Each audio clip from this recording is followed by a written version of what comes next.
दिन हरकत नया करत में पाक दिन पर दिन हरकत नया करत में पाक माई जमुए में माई बॉर्डर पर बाड़ू तबो बढ़े आतंकवाद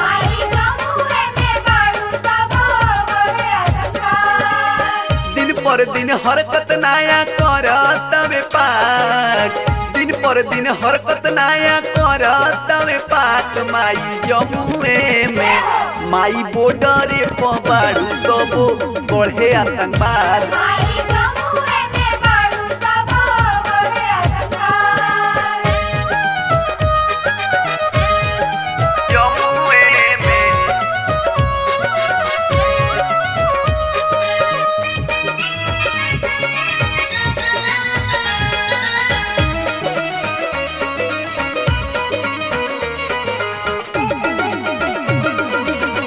एक बेरी बघवा के दे तो तू मौका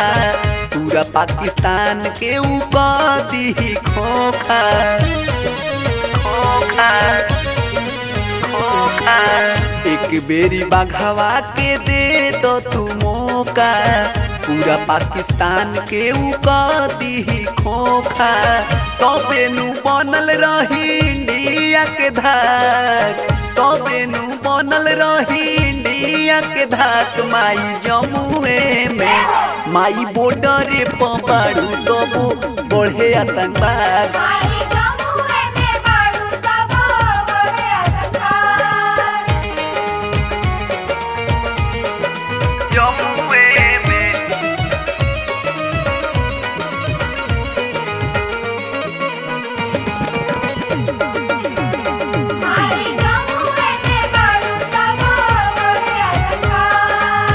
देते बावे धमकी रोज पर मारू बम के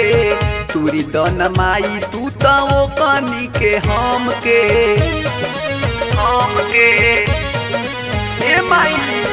देते बावे धमकी रोज पर मारू बम के तुरी दन माई तू तो वो कनी के हम के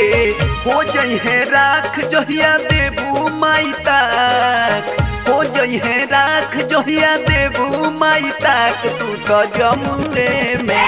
तू तो बॉर्डर पर बाड़ू तबो बढ़े आतंकवाद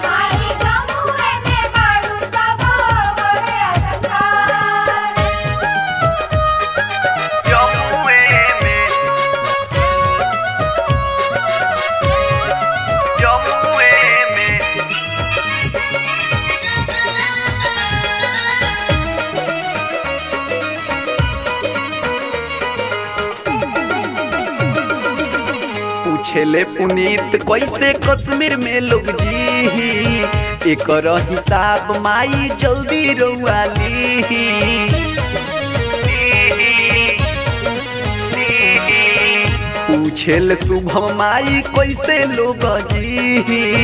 एक हिसाब रौरा जल्दी आके ली ओकर देखा दी मैया का बाया वकात ओकर देखा दी मैया का बाया वकात तू तो जमुए में तू तो बॉर्डर पर बाड़ू तबो बढ़े आतंकवाद